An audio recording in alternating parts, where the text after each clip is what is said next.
greet you from Old Sturbridge Village, and we're at the site of the Freeman Farm. Now, in 1830, this would have been considered middling, middle size, middle class, and middle income. And over here is the Freeman farmhouse, and there's a great piece I want you to see in the kitchen. Now, this is what I wanted you to see. A dresser or a cupboard built in the early 18th century, and the joinery is simple. Here, just a butt joint. And up on the shelves, there is a slight dado, but that's about it. Some decoration, a slight bead along the front of the shelves, and up here at the top, there is a molding, probably cut with a hand plane. Now, the shelves have a plate groove, which indicates it was always meant to display dishes. And down here, perhaps this wide shelf was used to serve food. Now, the bottom has a simple wooden latch, a single board door, and some nice hand-wrought hardware. And this area was probably used just for general storage. Now, the thing that I really like about this piece is its proportions. And it has this nice curved shape down the side. Now, I can see where this could be used in a dining room, or in a kitchen, or perhaps even by the back door. I think I'll take some measurements. Now I'd like to talk about shop safety. Be sure to read, understand, and follow all the safety rules that come with your tools. Knowing how to use your tools safely will greatly reduce the possibility of personal injury. And remember this, the most important safety rule of all is to wear these safety glasses. Now I'll show you how I built today's project. Well, here's our version of that dresser or kitchen cupboard, and it's a great piece. It's beautifully proportioned. And I would have liked to have built ours out of chestnut, but chestnut just isn't available. All the chestnut trees died off several decades ago here in New England. But there's plenty of pine. So ours is built from pine, and maybe later we'll stain it or paint it in a nice colonial color. The sides are made of several glued-up boards, as well as the top. And then there's some shelves, and the whole cabinet is backed with some nice pine plywood. This is just 1/4-inch plywood. It's nice clear pine, fairly expensive, but it looks real good. Now, the hardware is T-hinges, which are very similar to the ones on the original cabinet, and I got those at my hardware store. And to hold the door closed, there's just a little wooden knob like this, and that just turns on a screw, and so we can get into the bottom of the cabinet where we can have a nice storage area there. Now, the first thing that I do is cut some boards a little bit longer than I need, and the right number of boards, in this case 3, to get a little wider width than I need. I'll trim it all down later. Then I put the boards together and look at the overall texture and grain. I want them to be as consistent as possible. And before I glue up, I look at the end grain. Here you can see the growth rings are curving in this direction, which means the bark was out here. And on the next piece, they're curving down.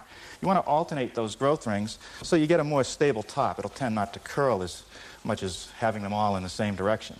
Now, before you can actually glue the boards up, you want to check the joints. And here there is a little space. They're not pulled tightly together. I could fit a playing card in there.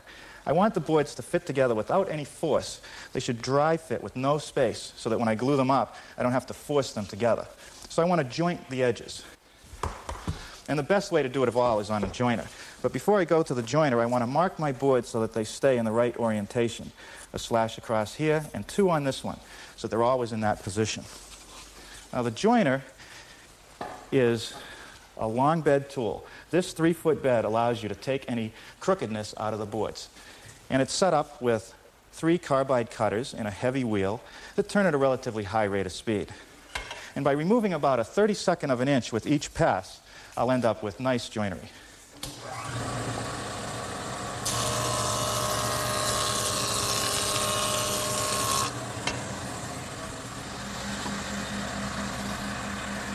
That's pretty good. Now, to glue my boards up, I'm going to use some pipe clamps, and you can never have enough of these. We always have almost every one used at each project. And I set the boards on the pipe clamps in the order that they belong, and I'm going to glue the edges. Okay, that's enough glue. I just set them on the pipes. Now notice I'm not using any clamping blocks in here. If the edge gets a little damaged, it's not going to matter because I have to trim it up later. Now the idea is to hold the boards tightly down to the clamp so that they'll be nice and flat and even, and apply just enough pressure to squeeze a little bit of glue out of those joints. And if you have to, take a mallet and drive it down to the pipe. It's also a good idea to alternate your clamps. Have one underneath, one on the top, and one underneath. And this helps to minimize any curling as you clamp it. Well, now I'm ready to start working on these side members. And the first thing I want to do is rip them to the correct width. But before I do that, I want to remove any excess glue with an ordinary paint scraper. Now when I rip them to width, I'm going to do it in two operations. I want to take a little bit off each side to get a nice true edge. And I'll do that right here on the table saw.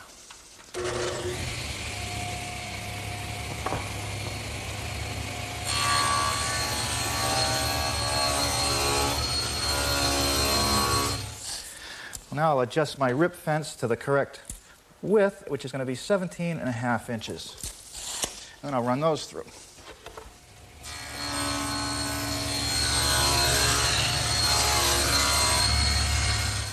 Well, everybody's been asking me about this jig. This is a panel cutter, which has a piece of hardwood which rides in the miter slot of the table saw. And it's a piece of plywood with a cleat screwed on the edge. And this cleat is a perfect 90 degrees to the saw blade. So it makes cutting large pieces very easy. And it should only take you about 10 minutes to make one of your own. Now the first thing I'm going to do is square up one end of my side pieces.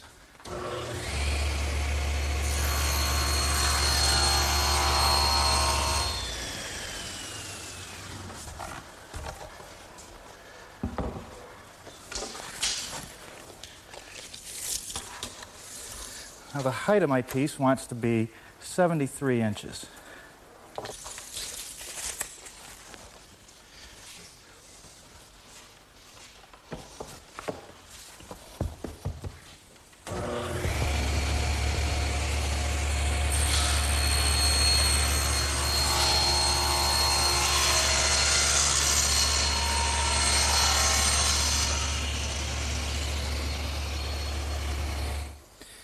Well, now I'm just tracing the outline of the side cutout from a pattern that I made while I was out at Old Sturbridge Village.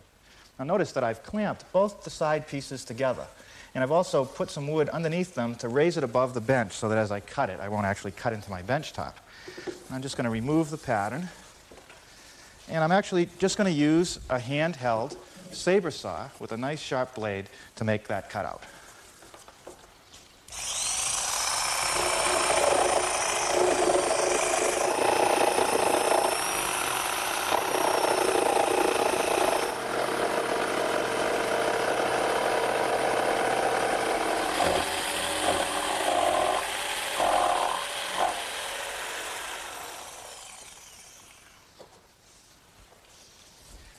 Well, now I'm not going to throw these cutouts away. They're actually going to make a couple of the shelves.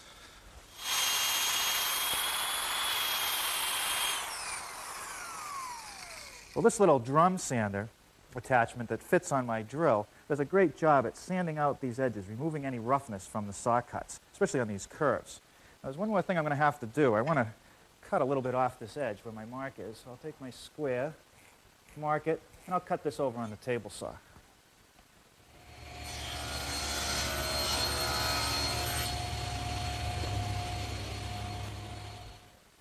Well, as I said, I'm not going to throw away these scraps. I'm going to make them into a couple of the shelves for the cupboard, and I'm going to rip them to width and cut them to length over on the table saw.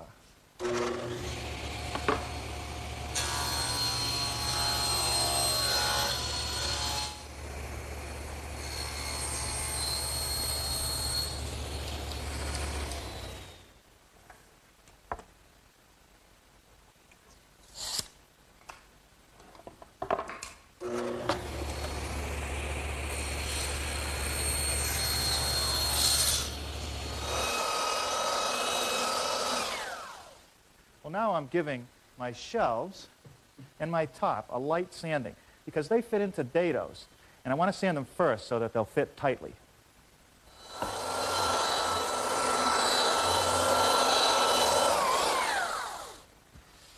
Well, that's pretty good. And now we're ready for some dadoing. What I've done is laid it all out first. I'm going to have a dado that goes all the way through for the base of the cabinet, another one here which goes all the way through for the top work surface. Then there's 3 dados for the shelves, and they'll stop short of the front edge because the shelves don't go all the way through. And then there's going to be 1 rabbet joint up here. Now to make all those cuts, I'm going to use my router, and it's set up with a 1/2 inch straight bit. And since I know the distance from the edge of the cutter to the edge of my router base is 2 7/8, I simply set up a straight edge. 2 7/8 inches above each line. You could use a piece of wood and a couple clamps, but these one-piece clamps work really nicely to do this job. And I'll plow all the grooves 3/8 of an inch deep.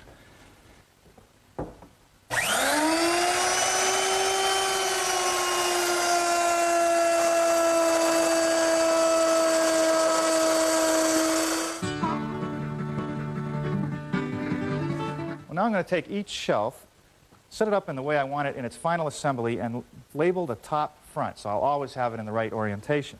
Then I'm going to slide it up against the groove I've already made. Put a couple little pencil marks at the bottom to show the bottom edge of the shelf. And then measure over from those the 2 7/8, which is my router base measurement that I already know.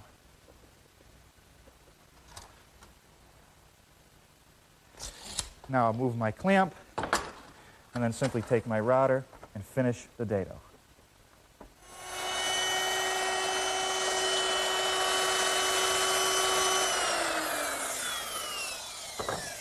Let's see how that fits. That's going to be good. The next thing to do is to make a rabbet joint on the side with a little dovetail detail, and that'll tie the two pieces together, the side and the front.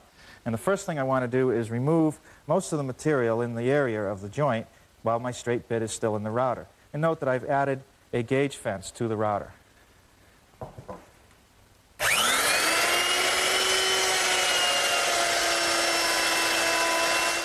Well, now I've put a 1/2 inch dovetailing bit in my router, and I'm going to make a little short pass at the bottom of this rabbet.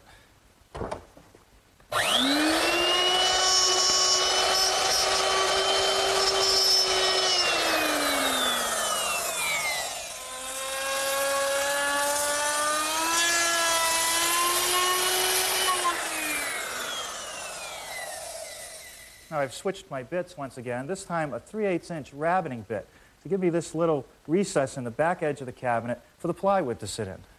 Now, the cupboard out at Old Sturbridge Village had nice beads on the top and bottom of each shelf, and I want to have that same detail here. Now, they probably used a hand molding plane to cut that bead, but I'm going to use a molding head cutter, which fits in my table saw. Now, there's 3 cutters in this heavy wheel, and this is a triple bead. And since I only want 1 bead on each edge, I've attached an auxiliary wood fence. I'm going to bury 2 of those cutters, and I'll be able to bead my shelves.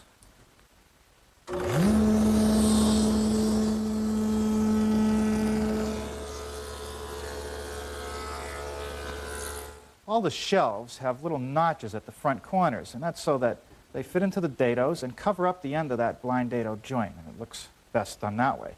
Now, to make those little cuts, believe it or not, I'm going to use a hand tool. This little saw does a good job at making those little cuts.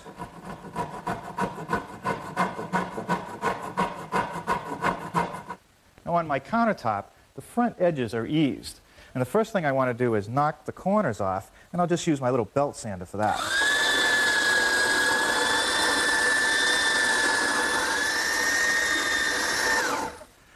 And now I'll use a router to do the edges.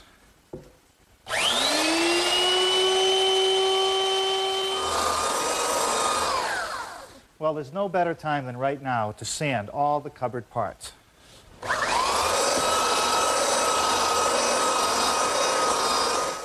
Now, this base trim on my cupboard starts out as a piece of 1x2, and I've set up my router table with a 1/4 inch OG bit. And since I'm removing a lot of wood, I'm going to do it in 2 passes.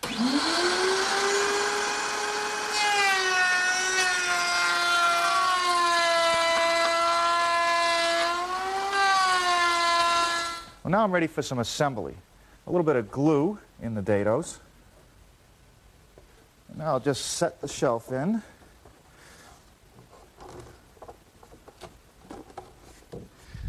Now I'll temporarily clamp it together.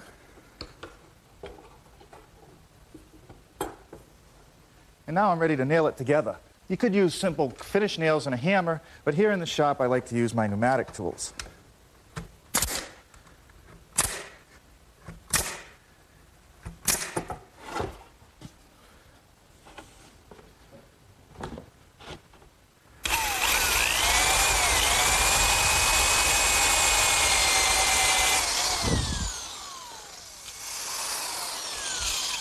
Now, here at the bottom, I'm going to use screws because the base molding will cover them up later.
And now my 1/4-inch plywood back, and I'm going to attach that with my brad nailer.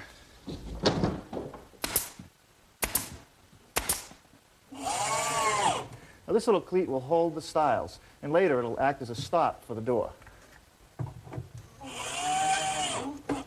Now where the stile meets the side of the cupboard, rather than conceal that joint, let's round over the edges and actually celebrate it.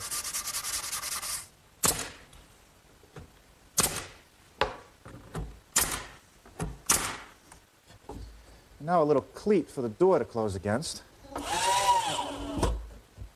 Now a little rail to dress the bottom of our cupboard.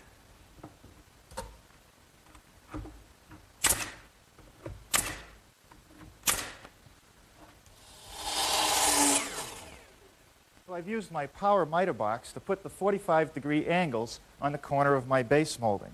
And now I'm just going to apply a little glue and nail them in place.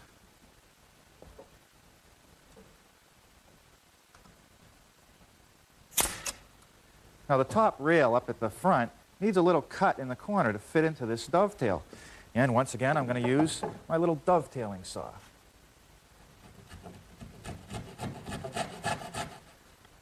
That little dovetail is actually going to help to hold the case together.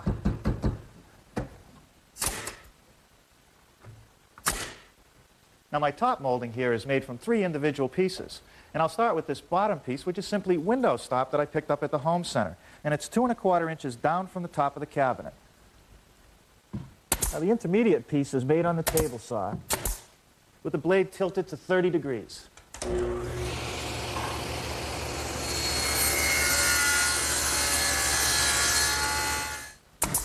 Okay, that takes care of the intermediate piece.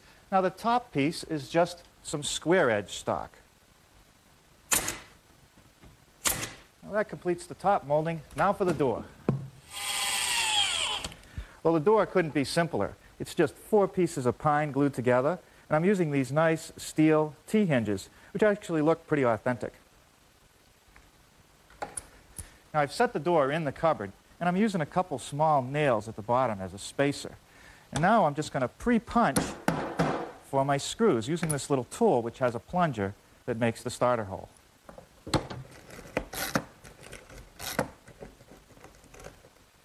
I sanded this little block of wood to this shape, and I'm fastening it with a little brass screw. And it's actually going to be a latch to help hold the door closed. Now, I think it needs a little more sanding, but overall, I think this is a real good version of that piece we saw at Old Sturbridge Village. Well, now what do you think for finishing this piece? You may recall that the piece at Sturbridge Village was relatively dark, and this one may darken with time. But I'm going to start out using a stain that they call Spanish oak. It's sort of a medium brown. And I'm hoping that it'll help minimize the contrast between this red pine and the white pine.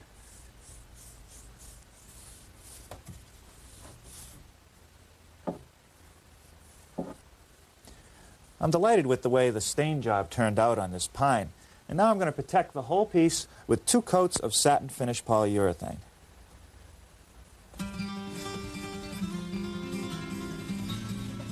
Well, I'm really pleased the way this kitchen cupboard turned out. I know it's going to get a lot of use in my home.